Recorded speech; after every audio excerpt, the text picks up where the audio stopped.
Good day, folks. Welcome to Sport Fishing on the Fly on the Bench.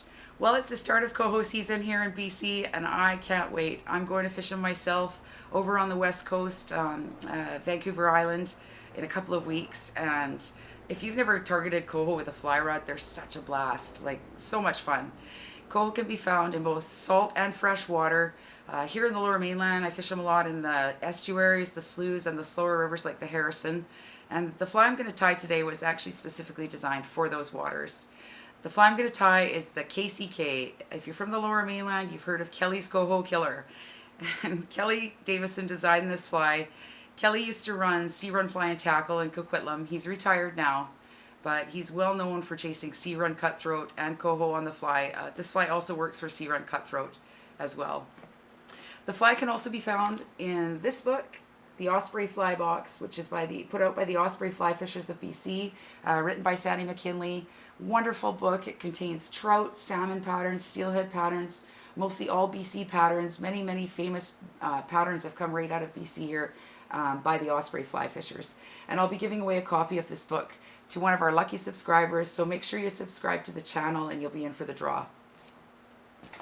Before I tie the fly, I just want to give a huge shout out and thank you to our BC firefighters who are doing everything they can to save our communities from the devastating wildfires and our beautiful lakes and streams and stuff in the interior. Everything's on fire up there, it seems, and I just want to say thank you very much for what you're doing for us. And so let's head to the bench and I'll tie one up. Make sure you have these materials ready before you tie the fly. For hook, I'm using a Partridge Sea Streamer size 8 or size 6 you could use. For thread, I'm using red 6/0 classic waxed by Semperfli. For the tail and the hackle, I'm using strung rooster saddles in red. For the body, I'm using straggle string by Semperfli in yellow sunburst and red.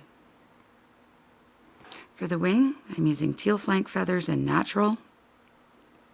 And also for the wing accent, I'm using pearl crystal flash. The one I'm using is by Semperfli.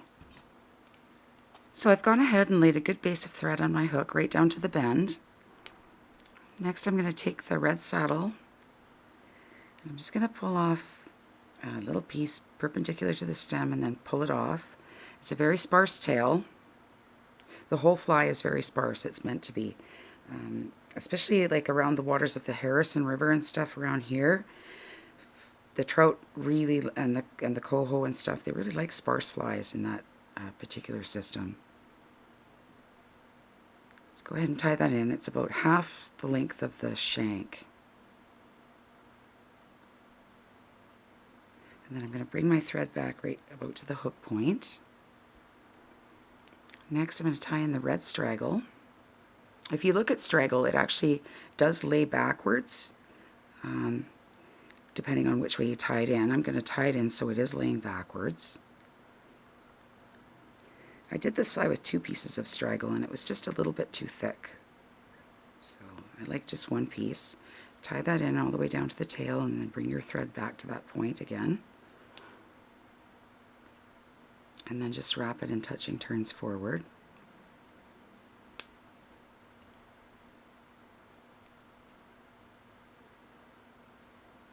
It's got a little bit of UV in it, this straggle. This is not the original body material. The original body material was red plastic chenille and yellow plastic chenille. The original body material got discontinued. I remember when that happened because Kelly Davidson was pretty upset about it because he couldn't get anything just like it for quite a long time. In fact, I don't think anyone's ever created anything just like it.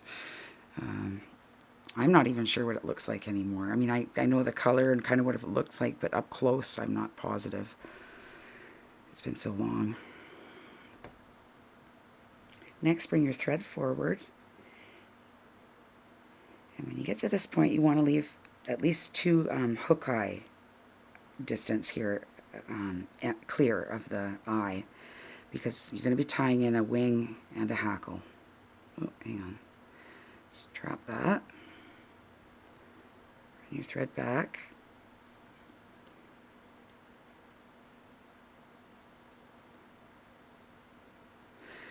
The original pattern Kelly came up with was yellow. He noticed, I think it was in the mid-80s, there was a year that and I read this on Phil Rowley's article, that the water was extremely low, and Kelly was able to really observe the coho taking his flies, like which ones they were chasing and which ones they weren't. And this was one that they chased, like these particular colors, yellow and red, they really like. And I've designed my own coho flies with these two colors as well. They always, or at least in some part of the fly, like a red butt or something. Coho love red, and they love yellow. And it was based on this fly that I designed mine. Just tie that off. There's lots of variations of it. I've seen it in chartreuse. I've seen it done with just plain yellow, which was the original. Kelly added the red butt after. I've seen it done red in front, yellow in back, all red.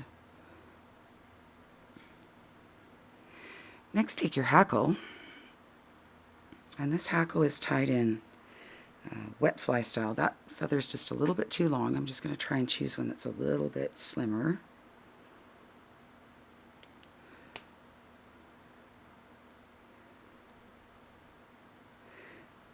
You want to tie it in wet fly style, like from the base.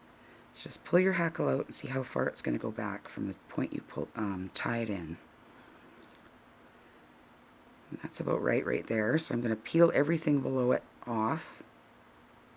If I went down further towards the bottom of the feather, the hackle gets longer. So just tie that in with the shiny side of the feather facing you. Fold this stem back even. I'm just going to clip that off.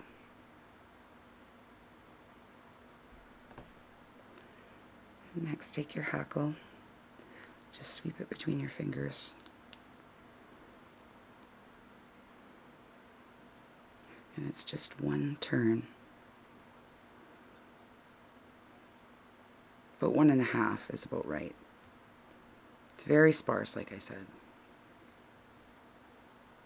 Tie that off.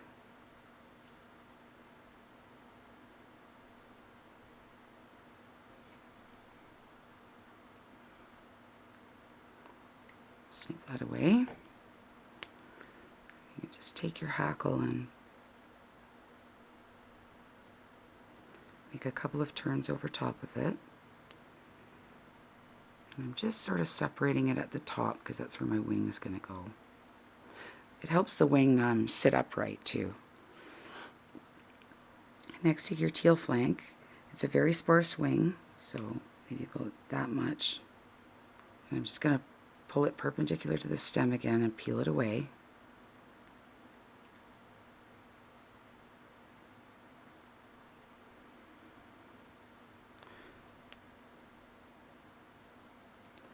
And it goes back to about the hook point. I'm going to snip this away first.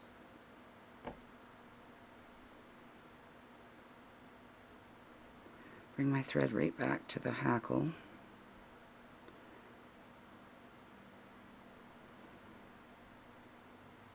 And then just tie that in.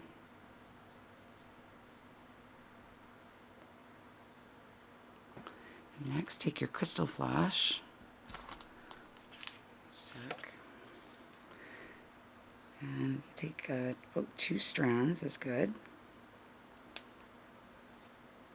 Longer strands.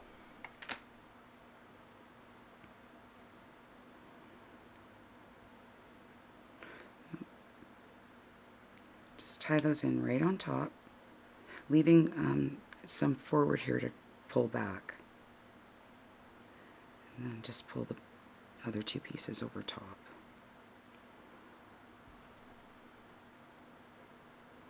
Snip that about the length of the wing. And you can spin your thread to flatten it.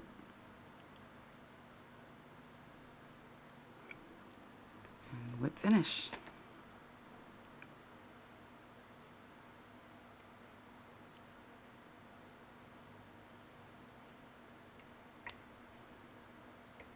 I'm going to give it 2.